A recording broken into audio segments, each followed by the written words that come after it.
do you remember sort of the first time, I suppose, Sally and you had a conversation about, Yep. you know, Sally's gender identity and those sorts of things? So... Mid-80s. Yeah, I too, through my 20s, I mean, I'd never told anyone until I was about 23. I had a partner who I'd met who was Australian, but we'd been in New Zealand. We came back, our father had died. I was going through all sorts of grief around that and a whole lot of stuff. And I was in the bath with my partner and we'd taken speed. And I mean, I'm a really fast person, so I should not have done that.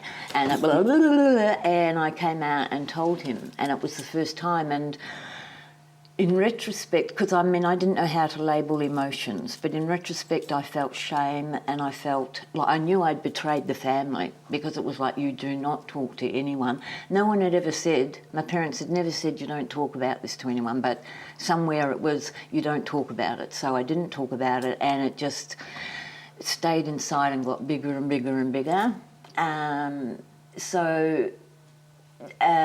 His response wasn't particularly helpful. Because he didn't understand the impact of what I'd done in terms of I'd let this family secret out and didn't have the respect or the support. So through my 20s, I also did a whole heap of drugs, ended up at the same dealer and went, oh, what are you doing here? We bumped into each other at numerous joint houses. Yeah, because we at that stage weren't talking. Sally I'd left home as well. I was with this partner. My father had died. Our father had died.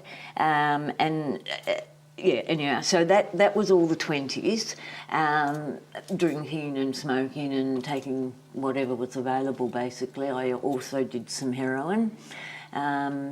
Then I'm an astrologer, and so at this point, which is called the Saturn return, it's between 28 and 30, the pressure kind of comes on that if you're not living your life, if you're doing what your parents, your teachers, any authority that you've given in your life to someone else, you've given your power away, the pressure becomes immense to sort of like be who you are. It's like seen as... a point in a person's life, because a lot of people go, well, if I'm dead by 30, you know, I'll do this by 30. It's like they don't know, but intuitively 30 seems to be a strong marker for people, and it's often quite a depressing time. And for me, having known about Sally, and just feeling the energy in the family, it was like, okay, now it's time to do something about this. I was in a lesbian relationship at the time. I just passed 30. I have no idea why I thought I needed permission from Mum, but I rang her and I said, I want to talk to such and such about our childhood, and which was the, you know, signal that, you know, I knew, she knew what I meant, I knew, and it was like, why don't you let sleeping dogs lie? That was her That was the way the family treated it, right through to that age group where we were both in early 30s. Was just lifted up, swept under the carpet, patted down. Yep. Everything. Sally cool. was married. She had children. You know, I was a problem because I'd never settled down. I hadn't done the right thing, and I was now in a gay relationship. You know, like we won't tell the family about that. And I have no idea for the 2.5 years that I was with her how I managed to. I think I just must have said, you can't come to family events or something, because I can, you know, there are only pictures and memories of me with the family, not with Leslie. Yeah. So we had that. We had that as well to deal with, which my mother didn't deal with. Her response was to get sick, actually. Yeah, she just couldn't deal with it. Anyhow, so we met, and it must have been after that I met Louise Horden. Yeah, Manika actually rang me up at work one day and said, I'm a lesbian, do you still dress? I said, yes. She said, we should talk about it. I said, I know a better idea. Why don't I come to your place and dress? And we just sit and talk, and you'll see me, and this is all it is. And that was the start of a bonding, I guess, between us, because finally the secret was there and there, in face. And so whenabouts was that? Mid-80s. Yeah. Yeah. And so was was this the first time you'd sort of spoken to someone else about what was going on, or? First time either of us had, really. Yeah, yeah. It was such a push to, you know, like this secrecy, this, you know, because I was going, and I knew Sally was in pain as well, you know, and because it was a family thing, it was like, well, if Mum's not going to deal with it, which she was most definitely not, and yet she would ring me all the time and, you know, like complain, like she's done that for like 30 years, and it's driven me mad.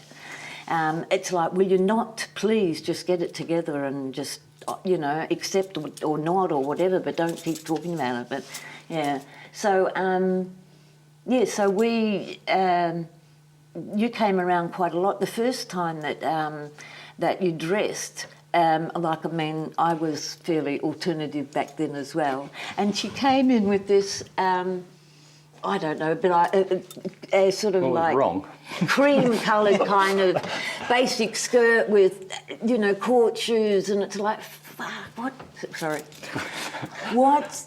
You know, like, what do you say? And I go, oh, you look great, because I had such a need to accept, because I knew from my own journey that, you know, like you don't want rejection. You you want to be accepted for who you are, and that was really, really important for me to say that to Sally. And then I started reading. There weren't many books about. But during my journey of trying to discover it, I read this book about Renee. She was a famous, I think, tennis player, and she transitioned. And when she first dressed, her friends would come around and go, "Oh my God, that looks terrible." But I didn't have we didn't have the relationship of trust or bonding or anything. Like, we basically hadn't talked since we'd seen each other at the dealer's house, and not about the dressing, to sort of kind of go, maybe, you know, like, you should... There was no sister hint on, on good clothes. Yeah. You think that would be the benefit of having a sister? That's right. Now, well, later on, she helped you with my makeup, when so. I went back to live in New Zealand, you know, it was like, okay, here's my box of eye makeup, and, you know, we sat, and because that was the thing about trying to learn how to do it and comb your hair, and there was all that kind of stuff, you know, and by then you'd got different clothes. But the interesting thing is that when there's an issue like,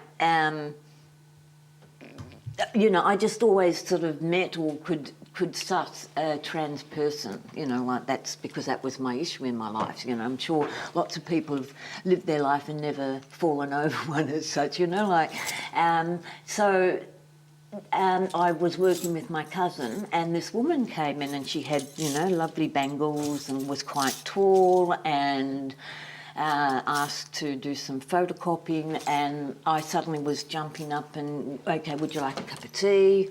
You know, and talking to her, because I could tell that she was trans.